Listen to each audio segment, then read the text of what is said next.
So, of all of Justin Trudeau's follies, all of his failures as a leader, his endless attempts to muzzle and silence the Canadian people through his censorship bills, there's another issue, the effects of which are going to linger for a long time after Justin Trudeau is gone.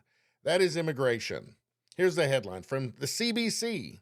Canada's population grew by a record 1 million in 2022, spurred by international migration. Now, Canada's been taking a lot of immigrants for a long time. Even under the last Conservative government, they were taking in about a quarter of a million a year.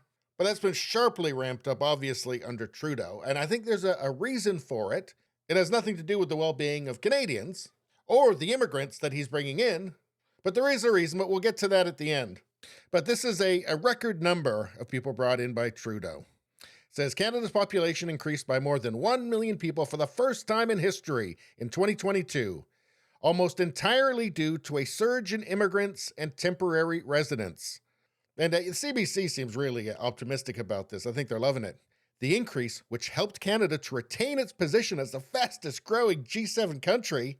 Oh, so we're tops. I guess we win, right?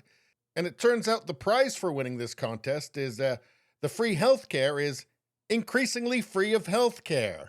Oh, and you get to pay, $2,000 a month to live in a cardboard box.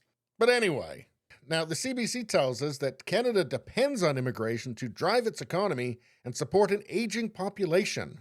Well, then why isn't it doing that then? Why isn't it actually helping our economy, and why isn't it making things better? Because there's issues that it doesn't seem like Trudeau's really thinking them through. Here, Canada ranks last on number of hospital beds and wait times. Oh, great. And of course, if you live in Canada, you're well aware of this. But hey, at least we're number one in immigration. Let's see, on the wait time front, among the 10 comparable universal healthcare countries, Canada ranks last with the highest percentage of patients, 30%, who waited 2 months or longer to see a specialist, and the highest percentage of patients, 18%, who waited 4 months or longer for elective surgery. Oh, and guess what? This is from a study from 2019. Okay, I can tell you it's gotten much worse since then. So here's the number of hospital beds per thousand since the year 2000. 4.38 in the year 2000, hospital beds per thousand. Now it's 2.55. You can see it's just gone down and down and down and down and down. We've been jamming people into the country, and for some crazy reason, the number of hospital beds per thousand has gone down. Seems like they're more in demand for some reason. Now keep in mind, this is just up to 2020. So since 2020, yeah, you can throw another 1.5 million people on top. Oh, let's not forget about housing. Here's from the Financial Post, December 21, 2022. Canada's housing affordability crisis is worse than ever. 62.7% of household income is needed to cover home ownership costs, the worst level on record. And let's throw another 1 million people on top of that. Yeah, I'm sorry, Canada, especially with its current economy, is just not going to be able to build houses fast enough. It's just gonna get worse, obviously.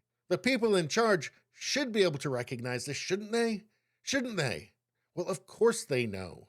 Of course Justin Trudeau knows. So why do it? Why do this insane thing?